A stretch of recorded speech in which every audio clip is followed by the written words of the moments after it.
2 নং বাঘমাৰা ভাতনা পাইটি আঞ্চলিক বজাৰলৈ যোৱা প্ৰধানমন্ত্ৰী গ্ৰাম্য সড়ক যোজনাৰ ৰাস্তাত ভয়ংকৰ পথ দুৰ্ঘটনা। এই মুহূৰ্তত নিউজ 18 অসমৰ দৰ্শকসকলক জনাবলৈ এটা বিগ ব্ৰেকিং নিউজ। আজি পুৱা 9 বজাত নৱগঠিত চেঙা সমষ্টিৰ 2 নং বাঘমাৰাছৰ আঙুলকাটি পকী দলঙৰ ওপৰেদি বাঘমাৰাছৰ বজাৰ হৈ গোৱালপাৰাৰ নৱাগত শিমলিতোলা বজাৰ অভিমুখে আহি থকা এখন মালবাহী চাৰিচকীয়া বাহনে ৰাস্তাৰ তলত বাগৰি পৰে। দুৰ্ঘটনাৰ ফলত আহত চালক লগতে অনিষ্ট হয় গৃহস্থৰ বজাৰলৈ নিয়া উৎপাদিত শস্য।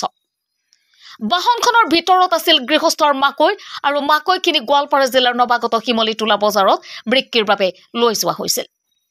স্থানীয় ৰাইজৰ মতে প্ৰায় 3 বছৰৰ আগতে নিৰ্মিত ৰাস্তাটোৰ 2 নং বাঘমাৰা আৰু 4 নং বাঘমাৰা চৰৰ মাজৰ পকী দলংখনৰ উত্তৰ অংশত ৰাস্তাৰ দুয়োটা অংশ ভাঙি যোৱাৰ বাবে এনেকুৱা দুৰ্ঘটনা মাজে সময়ে সংঘটিত হৈ আহিছে।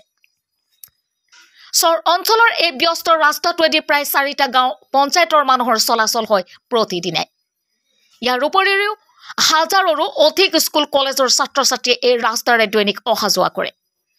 গতিকে স্থানীয় ৰাইজৰ দাবী অসম চৰকাৰৰ ওচৰত যাতে এই ৰাস্তাটোৰ জৰাজীৰ্ণ অংশখিনি অতি সোনকালে মেৰামতিৰ ব্যৱস্থা কৰে। নিউজ টেক্স ৰিপৰ্ট নিউজ 18 অসম। চাওক আজি 4 নম্বৰ বাঘমাৰা চৰৰ যি চৰ অঞ্চলৰ ভিতৰত এইটো আমি নেশ্যনেল বুলি ক'ব পাৰোঁ।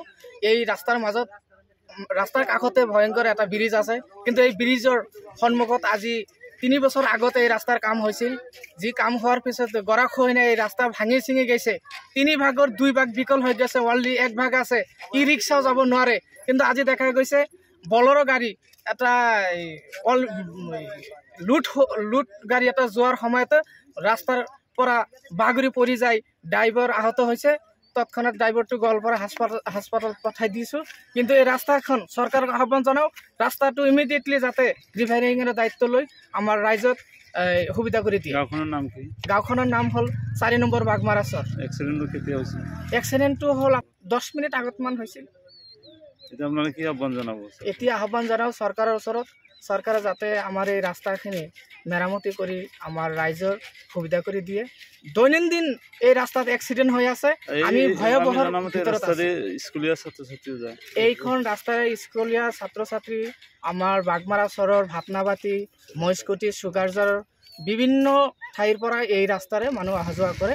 আমি চৰ অঞ্চলৰ ভিতৰত এই ৰাস্তাটো এইটো নেশ্যনেল বুলি আমি ক'ব পাৰোঁ।